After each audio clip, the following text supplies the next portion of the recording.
A narcissist. Who is a narcissist? A narcissist is not someone who takes too many selfies.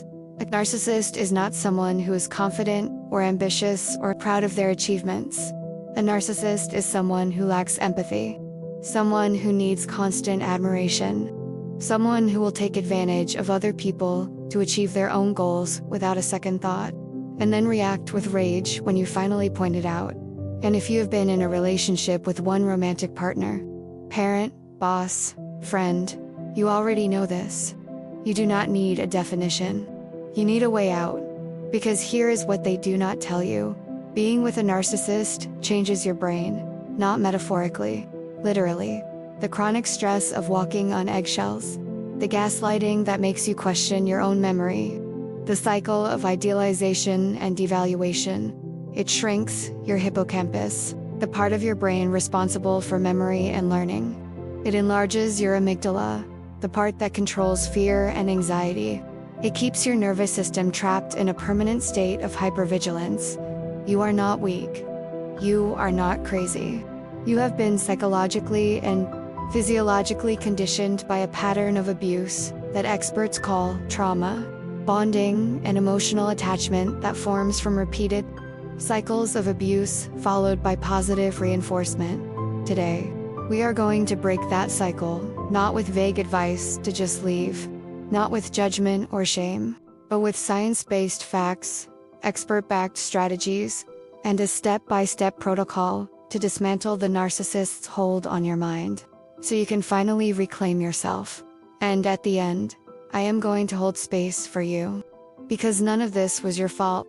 Before you can break a cycle, you have to understand the machine you are dealing with. Narcissistic personality disorder, or NPD, is a mental condition defined by 3 core features: an excessive sense of self-importance, an extreme preoccupation with oneself, and a profound lack of empathy for others.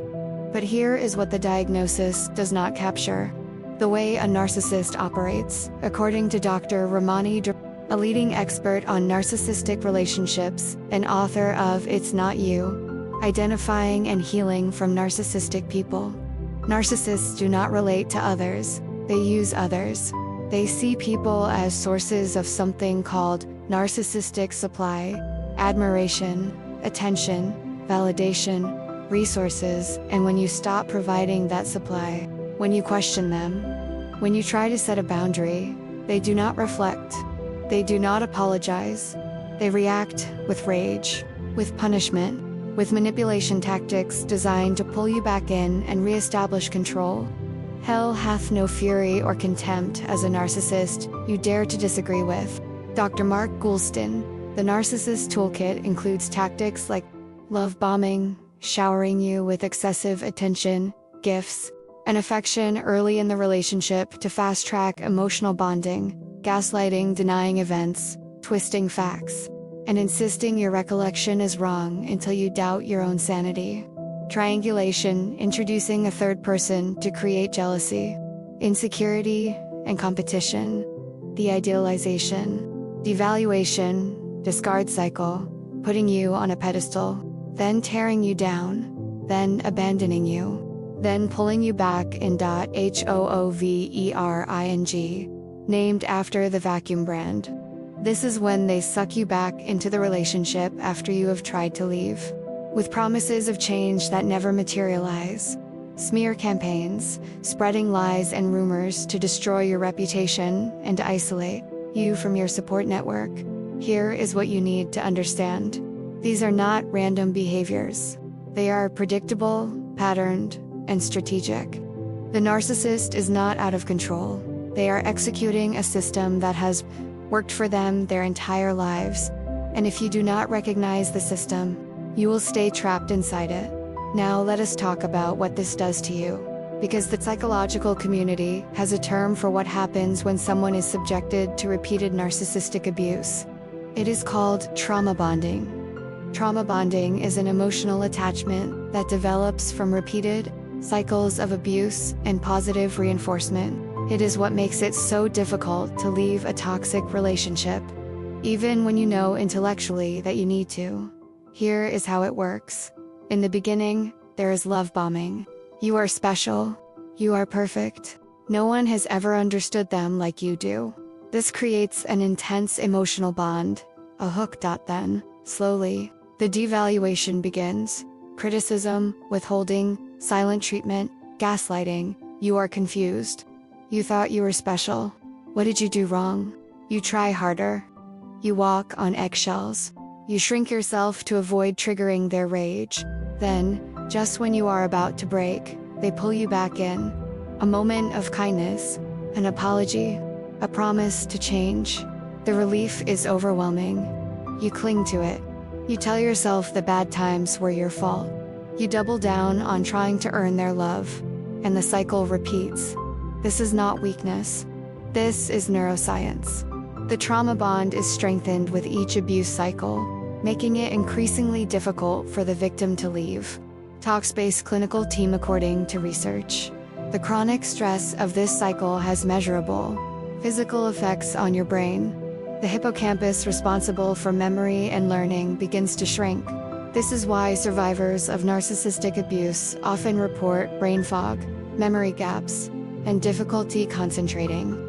Your brain is literally losing the tissue required to process and retain information. The amygdala, responsible for primal emotions like fear, anger, and shame, becomes enlarged and overactive.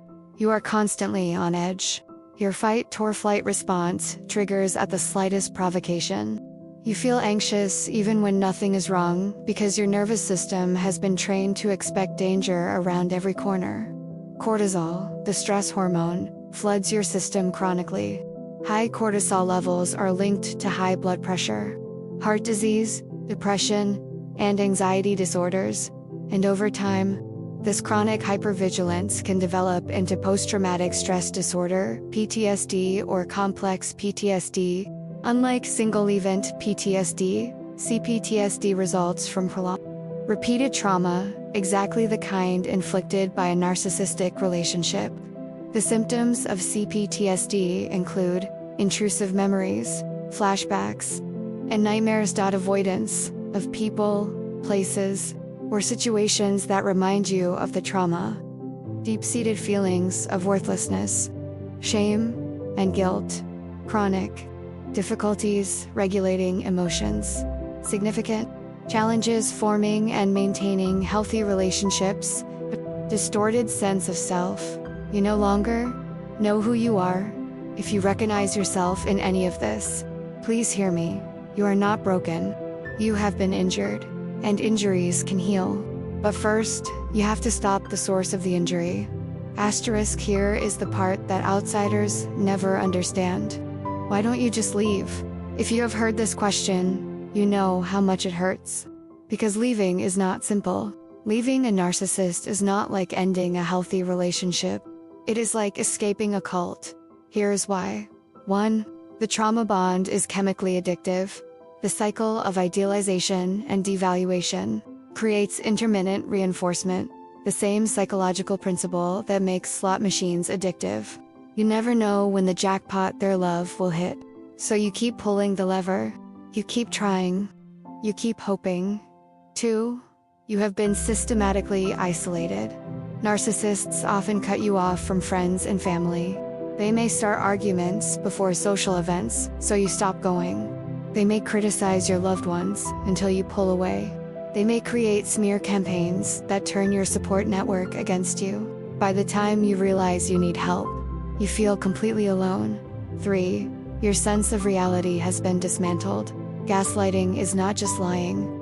It is a systematic campaign to make you doubt your own mind.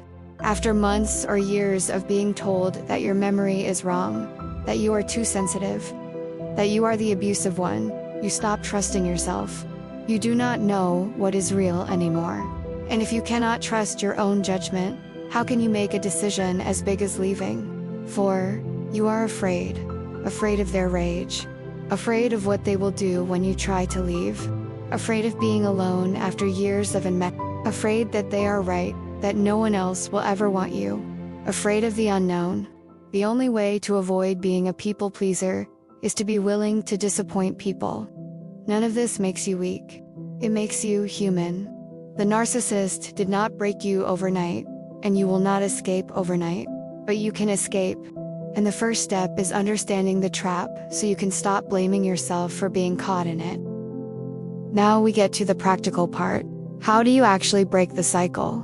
Based on clinical expertise from sources like the Taylor Counseling Group, Talkspace, and leading narcissism researcher Dr. Ramani, here are the strategies. Strategy 1. Spot the manipulation in real time. You cannot stop what you do not see. So the first step is learning to identify narcissistic tactics as they are happening. When they gaslight you, denying something you know happened, do not argue. Arguing feeds their need for control. Instead, state the facts calmly and disengage. Write down what happened immediately so you have a record to combat the gaslighting later. When they love bomb you, overwhelming you with attention and affection, do not get swept up. Recognize it for what it is, a tactic to fast-track emotional bonding. Slow down. Do not respond to every text. Do not rush into commitments. Give yourself space to think. When they play the victim, twisting the situation to make themselves the one who has been wronged, do not get drawn into defending yourself. You do not need to prove your innocence to someone who has already decided their narrative. Disengage. When they project their own behaviors onto you, accusing you of lying, being selfish, or being controlling, do not accept the accusation. Simply say, "That is not my experience," and refuse to debate. Strategy 2. Establish and enforce ruthless boundaries. Narcissists hate boundaries. Boundaries are the kryptonite to their control, so they will test them constantly. You must be firm, clear, and consistent. Decide what you will and will not tolerate. Write it down. For example, I will not stay in conversations where I am being yelled at. I will not answer calls.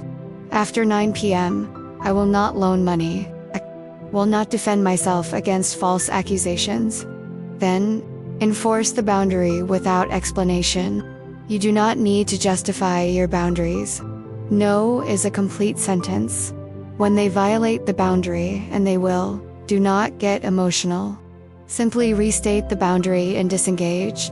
I said I would not continue this conversation if you yelled. I am hanging up now. Then hang up. Strategy 3. Stop explaining, stop defending, stop engaging. This is called the gray rock method. The goal is to become as uninteresting and unreactive as possible, like a gray rock on the side of the road. Narcissists feed on emotional reactions. Your anger, your tears, your desperate attempts to be understood. These are fuel for them. When you stop providing fuel, they eventually lose interest. Give short, neutral answers. Okay, I see. That is one way to look at it. Do not explain your feelings. Do not defend your choices. Do not try to make them understand. They are not capable of understanding, and your attempts will only exhaust you. Strategy 4. Document everything. If you are dealing with a narcissist in a context where you cannot go no contact, co-parenting, work, family, obligations, documentation is your best defense. Keep a journal of events. Save texts and emails. Record calls if your state laws allow it. This serves two purposes. It gives you a factual record to combat, and it creates evidence should you ever need legal protection. Strategy 5. Build your exit plan in secret. If you are planning to leave a narcissistic partner, do not announce it. Do not confront them. Do not expect closure. The most dangerous time in an abusive relationship is when you try to leave. Narcissists can escalate to extreme behaviors when they sense they are losing control. Instead, prepare behind the scenes. Open a separate bank account. Gather important documents, IDs, birth certificates, passports. Identify a safe place to go. Build a support network of trusted friends, family, or a domestic violence advocate. Consult with a lawyer who understands high-conflict personalities. Only when your plan is in place and you are safe do you leave, and when you leave, you do not look back. Breaking the cycle is only half the battle. The other half is healing the damage that has been done. Here is the good news. Neuroplasticity is real. Your brain can heal. Your hippocampus can regrow. Your amygdala can calm down. But it takes intentional practice. Therapy is essential. Find a therapist who specializes in trauma and narcissistic abuse. Modalities like EMDR, eye movement, desensitization, and reprocessing have been shown to increase hippocampal volume in PTSD patients. After as few as 8 to 12 sessions, meditation rebuilds gray matter. Harvard University studies have shown that daily meditation, as little as 27 minutes per day, can increase gray matter density in the hippocampus and reduce activity in the amygdala.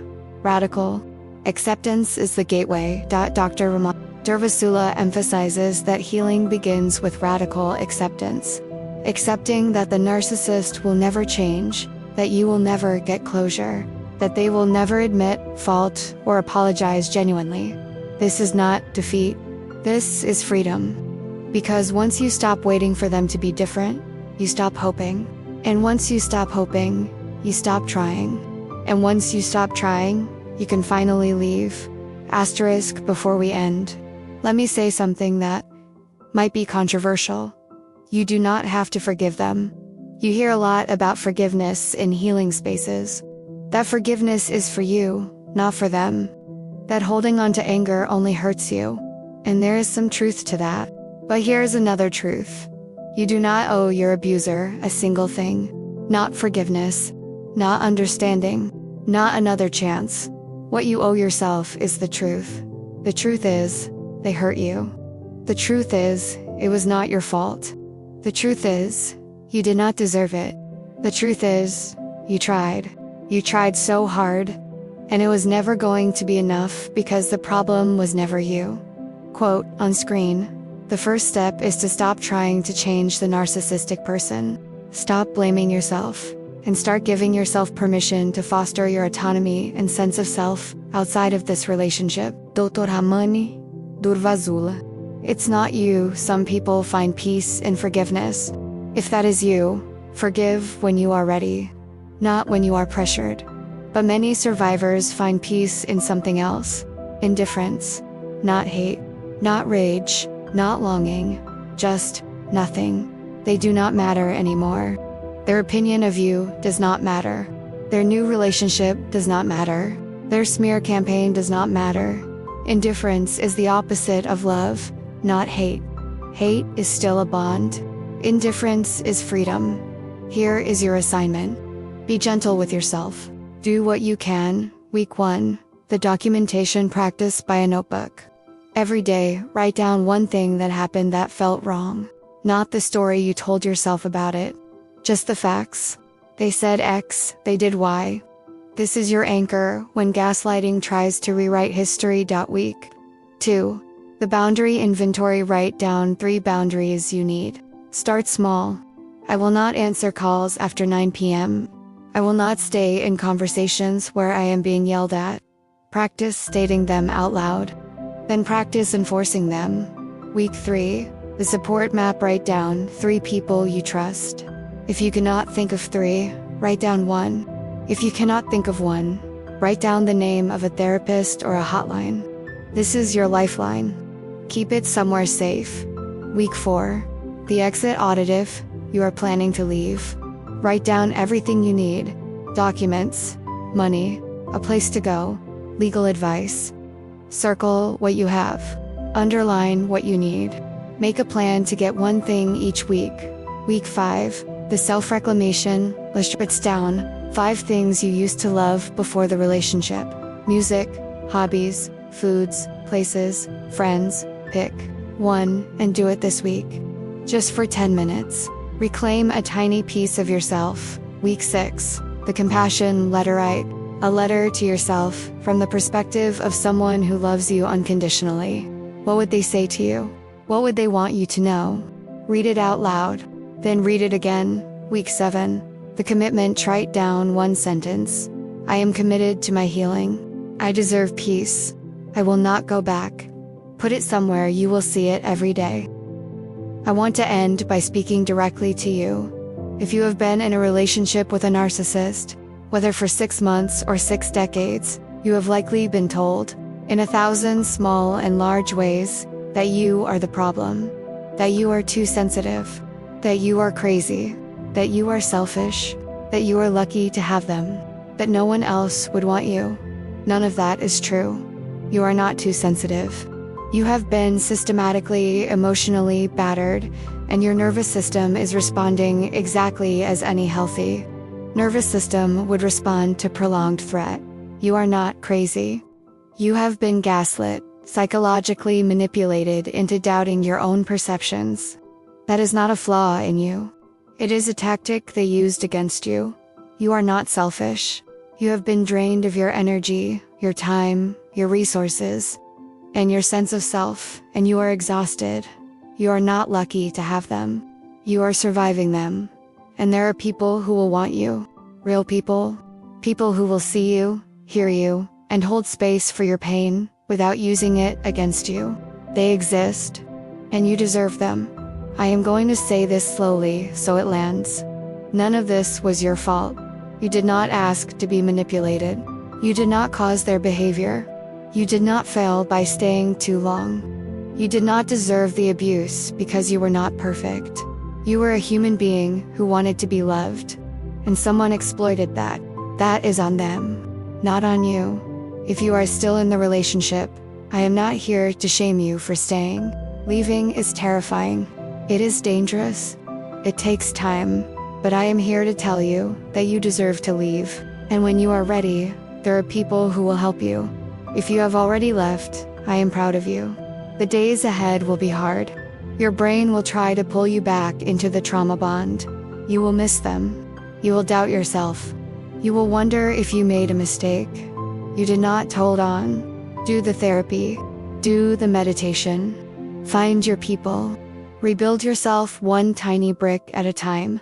And one day, sooner than you think, you will wake up and realize you have not thought about them in hours, then days, then weeks, and you will breathe, and you will be free.